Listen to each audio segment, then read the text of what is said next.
Up my lighting a little bit. There we go. Hi, Claire. It's wonderful to actually be chatting with you at last. I've been following you lots and on Facebook and LinkedIn, and we've hooked up, which is brilliant. Collaboration is so important, isn't it? Exactly. It's lovely to be here, and likewise, been following you on social media and love the work that you do, Jane. And it's really exciting to have this conversation and to bring both of our elements of expertise, to the parents of teenagers who I think, are really struggling right now. Some of them certainly are. It's getting to that time, isn't it? In the academic year, you mentioned you've just come with your governor's hat on, and I think the teachers are feeling it and the children are feeling it, even if everybody's pretending everything's the same. I think you get in school, you get this kind of energy behind, right, come on, we've got to crack on now, because crank it up. Yeah, absolutely. And I think half term, they were all, it's half term, but the year 11s and year 13s, it's half term, but they're, this is the time they're really having to struggle fitting in all their revision and things for their GCSE and A levels, isn't it? But I was thinking about it the other day from a parenting point of view. It's interesting, isn't it? Because we need to almost pivot the parents from panic mode. I mean, I remember when my daughter was going through GCSEs, it's like, for me, I was constantly thinking, have you done this? And actually now in hindsight, it's just thinking they're only a stepping stone. We don't need to get all wound up about it. It's about really keeping it all in perspective, isn't it? And just thinking about the bigger picture of life, really, and taking these exams.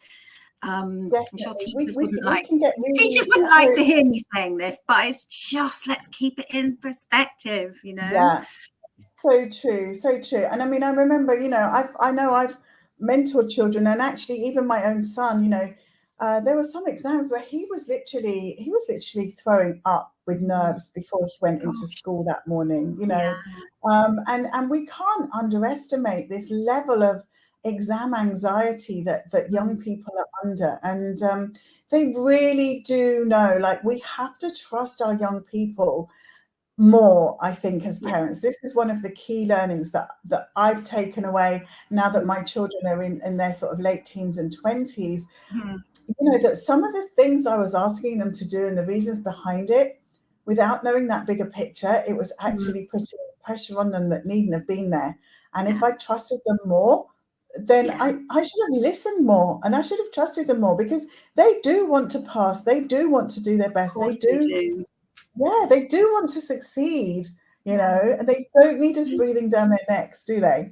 No, they don't. And that's really interesting, you saying that about listening, because, we're all very good at helicoptering and putting solutions in place and doing things for them. And actually, it's about being the beacon, the lighthouse, and actually being the shining guidance for them. But actually, as I say, listening to them, because, that we can pick up more by listening than actually directing them. I think it's always that connection, isn't it? Connection versus correction. It's like, let's really connect with our kids, connect with our teens and listen to them. It's so important. Yes. And I mean, I love that, because that links in with, creating this environment at home where the young person does feel nurtured, where it's a safe haven for them, where they can come back and relax. They can come back and chill out. They need a space. They need a space where they can just be themselves. They're trying so hard at school, and obviously, young people with neurodiversities, they're trying even harder at school to not blow that casket, to do what they're supposed to do, and learn what they're supposed to learn. And, and I think it does come down to just holding space for them, being present on their terms, not making them present on our terms. I think that's super, super important. And just, having this calm environment. I mean, it's difficult if there's younger siblings and pets and all the things, but it's still about maintaining just that level of respect and calmness and trust, and having, as you say, that open dialogue, that connection, so that we're present to chat with them when they're ready to talk. Not, I've got 5 minutes now, tell me how you're doing. That's just not going to work. No, it's not. And it's picking up on the little things they might say and then actually digging a bit deeper, isn't it? With that. But actually talking about the home environment is really important, because they come home from school where everything is quite regimented in schools, isn't it? And, you know, to come home to be able to study or to be able to revise or whatever they need to do, but in an environment that's welcoming and pleasing for them, that is quiet, and they have their little space where they can go and do things. That's really important as well, isn't it, for when they are studying? And you know, that means as well managing our own stresses. You know, I've had some stressful times this week, as you know, Jane, and I've just been very mindful that actually I've needed to go out for a walk today. You know, I've come back and I thought, right, I must get on, and I just felt tired. I felt drained, and I thought, you know what, I'm just going to sit and have a cup of herbal tea. I'm going to stroke the cat. I'm going to just decompress, right? I can't make my brain work like constantly on all the time. I know my academy is called Switched On, but it only works when you just switch off sometimes. Exactly. Repower. Repower. You have to plug back in, don't you, to that source, to something that's going to feed your soul. And you know, often as well for young people, we expect them to be on all the time. You know, if you're not working, why aren't you working? Well, maybe they need a little break from working. And actually, this is one of the key things, I think, you know, as parents, you know, nagging feeling, all that nagging that we tend to do. And I think one of the strategies, which is really important, is to put together, you know, have that revision timetable. Okay, let's go back to revision timetable, that everybody, it's almost like your hymn sheet. So, you know, mum doesn't have to be nagging and saying, well, why aren't you, you know, or what are you doing on your Xbox? You should be.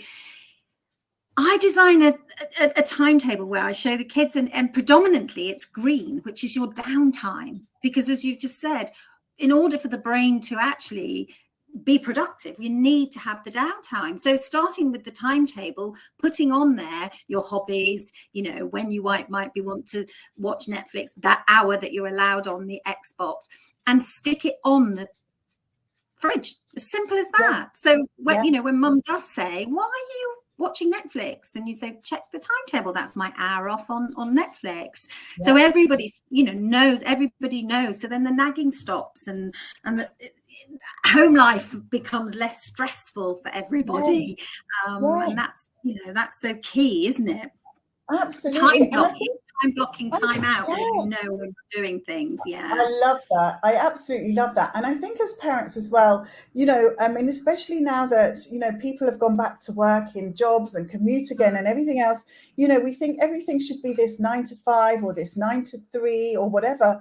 But actually, you know, teens don't work like that. You know, there's lots of studies that be done, you know, how much sleep teenagers need, you know, thinking about their biorhythms. I mean, why we don't have flexi schooling, why are we trying to get teenagers to learn anything from 8 till 11 in the morning is beyond me, because you know, not everybody is a morning person. Many teenagers aren't. So as a parent, if you're used to like, yes, you know, the 5 o'clock club, I'm up, I'm meditating, I'm journaling, I'm going for my power jog. Like, that is not me, by the way.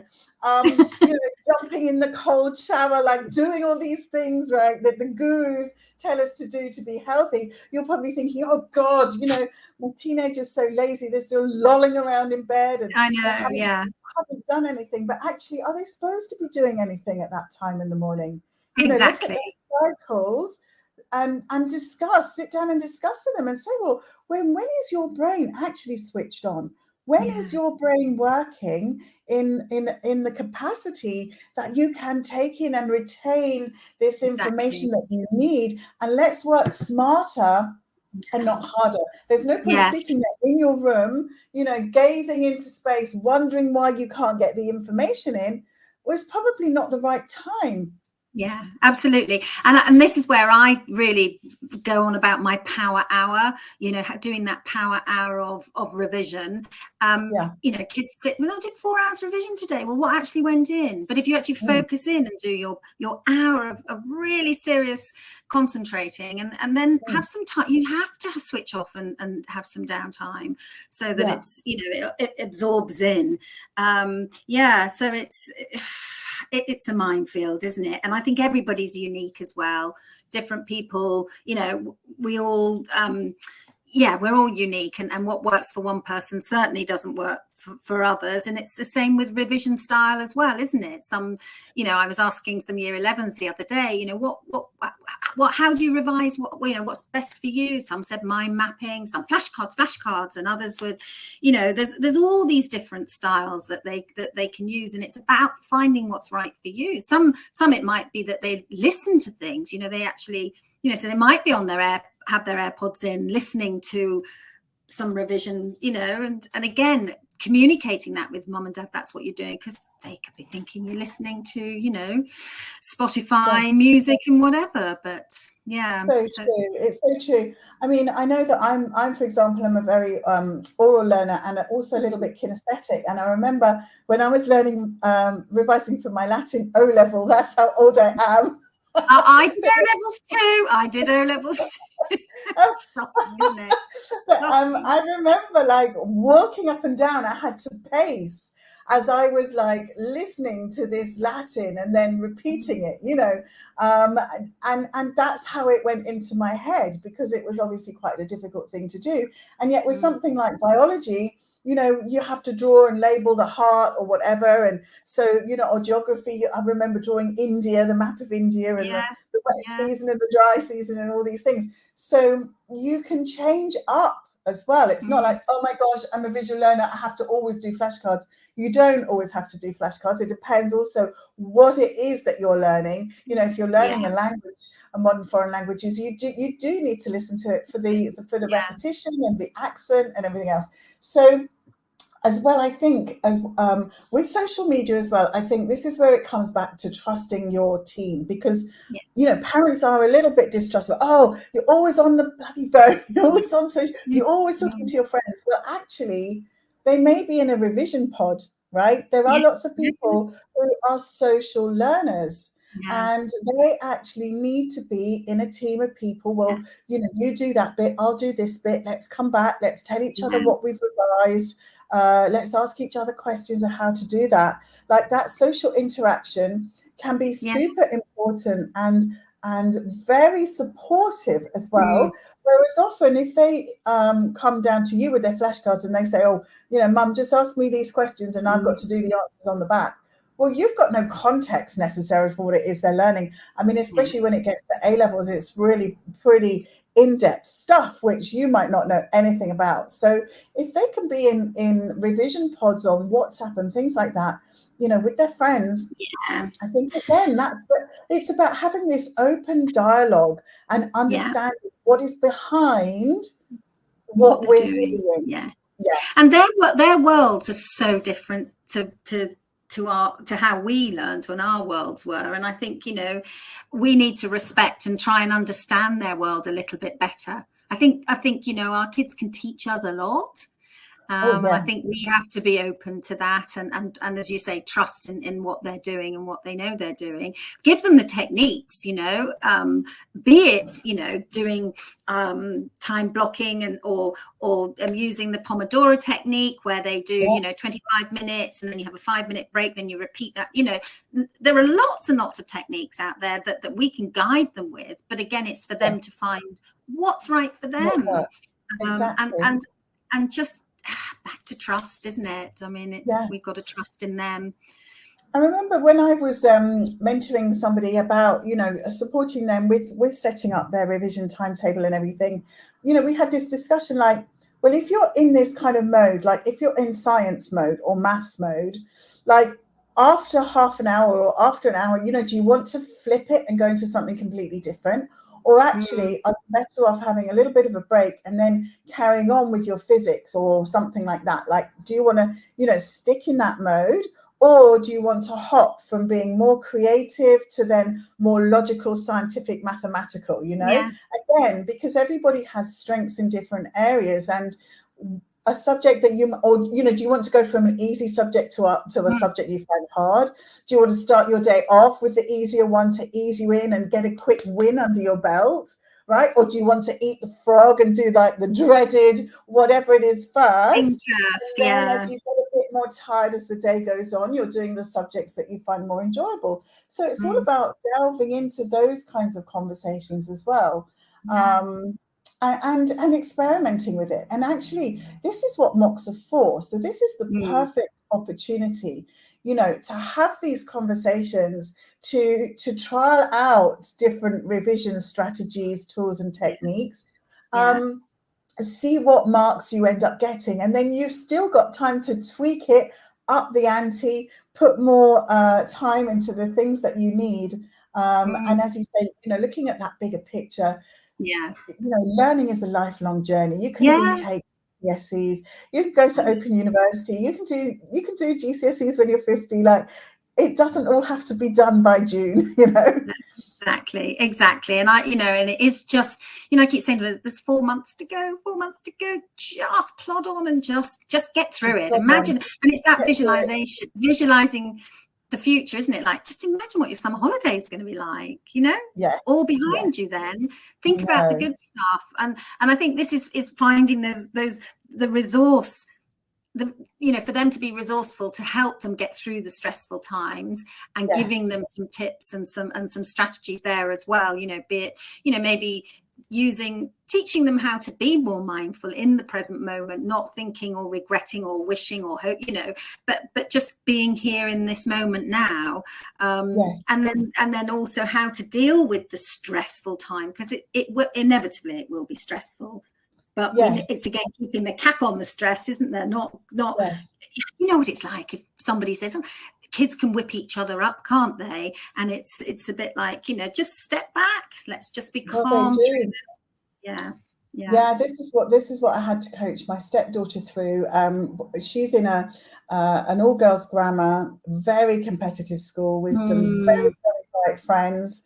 And they all work extremely hard, and they all attain, great grades. And so the pressure was on, right? And I did say to her, I said, look, when you're standing outside that exam room, that's when your nerves are building, because everybody's talking about what they know, and then your mind just goes blank. I said, just stay away from your friends queuing up outside the exam room. Just stand by yourself and just breathe. And just allow your head to empty, but trust and know that all the information is in there. And that's interesting, isn't it? Because the one thing we carry around with us, all of us, and that one thing that we have, and it's totally free and is a brilliant tool, is our breath, isn't it? To use your breath to just bring you down and calm. And there's lots of exercises there, box breathing, there's so many exercises that the teens can do that nobody actually knows that they're doing it, do they? Exactly. I said to her, do the box breathing. Like, you can do that on the palm of your hand, just draw the picture of a rectangle. You literally breathe in, and then you pause, and you breathe out, you pause, you breathe in, you breathe out, and you can literally just do that on the palm of your hand. No one would even know. And it brings down just like all those cortisol levels, which means that your brain can function again then to actually produce the answers and to understand the questions and things like that. And of course, the box breath is brilliant, because normally we're looking at, A4 pieces of paper with the questions on, or A4 pieces of paper that we're writing on. And so you can literally just go up the paper, across the paper, down the paper, across the paper, and you're like, just do that a few times, 3 times, 4 times, and you become completely grounded. I think as well, it's really important to talk about contraction. So what I mean by this is, when we go into fight, flight, freeze mode, which we do, if we're in that rabbit in headlights sitting in the exam, it's like, oh my God, I either want to like punch the examiner in the face, I want to rip the paper up and run away, or I want to just curl up under the table and pretend this isn't happening, right? obviously none of those scenarios are going to help you pass the exam. So you have to overcome this flight, fight, freeze, Yeah. and breathwork is a brilliant way to do that. But also, just a couple of tips for anybody who's watching. Is to make sure as well that you uncross your legs, because often we start crossing everything over when we're stressed and anxious. Yeah. We get very tense and we go in on ourselves. So putting your feet firmly on the floor and uncrossing them, also then sitting with your back up straight and your shoulders down, because that opens up your lungs, which then means you can get more air in, oxygenating the blood that's going to your brain, that's going to make you be able to think, to answer the questions. So you're doing that breathing, you're doing that breathing to calm you down, but you're also doing the breathing to oxygenate everything. And by putting your feet firmly on the floor, you're also feeling then grounded. And that way as well, you're able to then, you're sending signals to your body that you're in a position, you're in a situation that is not frightening, where you can relax. Not threatening. Yeah, it's not threatening. You can do this. You're in control. It's about taking control, isn't it? You can take your time. You can read the question a couple of times. You don't have to answer the first thing first. You can switch to any question that you like.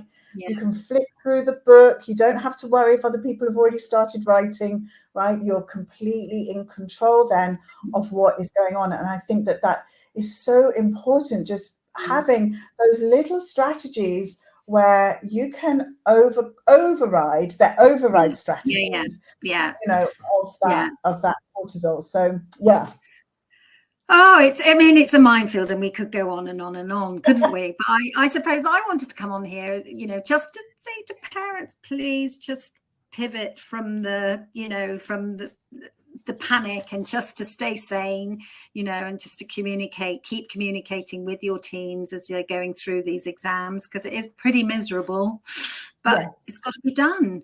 And just think about the end result. Think about going with your kids to getting the envelope when they open it, and just keeping the positive vibes going along the way. And a little acronym as well, just to help parents with to go away with, is I like to remember SHED, right? Sleep, hydration, exercise, and diet. Now, these are things that as parents we can support our teens with at home, which is nothing to do with the revision, but actually has everything to do with revising well and doing the exams well. So, making sure you get them out and literally drag them for a walk, right? You don't have to talk about anything to do with exams or even anything if they don't want to do, right? But even if you just say, it's lovely and let's breathe in the fresh air, right? That's great for them. So exercise. We as parents can make sure that there are healthy options in the fridge, in the cupboards for them to snack on, right? That can be one of our jobs. We can remind them to stay hydrated. We can make sure that they've got plenty of liquids that they take with them, that we're going up to their room, giving them herbal tea, giving them water, not the sugary energy drinks that they would tend to go for, themselves. So those are some things that we can do, and we can remind them about sleep. I mean, obviously, if they're anxious and revising late into the night, sleep might be one of the things that's a bit tricky, but we can still remind them that it's really good to get a good 8 hours sleep before you're going in, especially if you're doing an exam where you've got 2 on one day.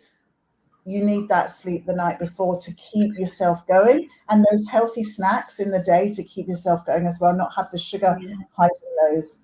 Yeah, absolutely. No, I love that. The SHED. I love that. That's really, really good. I love acronyms because they do help you remember, don't they, things? So to break it down, that's fantastic. Yeah, absolutely brilliant. Well, it's really good to talk, and I will pop in the comments below once this goes out, when if anybody wants to get in touch with you, Claire, or myself, and have that conversation, have a chat, then by all means we'd be delighted to hear from any parents, just to help chivvy them along. And it's just been really good to chat and catch up. Yes, it's lovely. Thank you, Jane, for the opportunity. And as you say, happy to chat to anyone. Just come into the DMs, send us a message. You know, we can set up a provisional call, and then if there's anything else that we can do to help, you know, let us know. So brilliant. perfect. Thanks.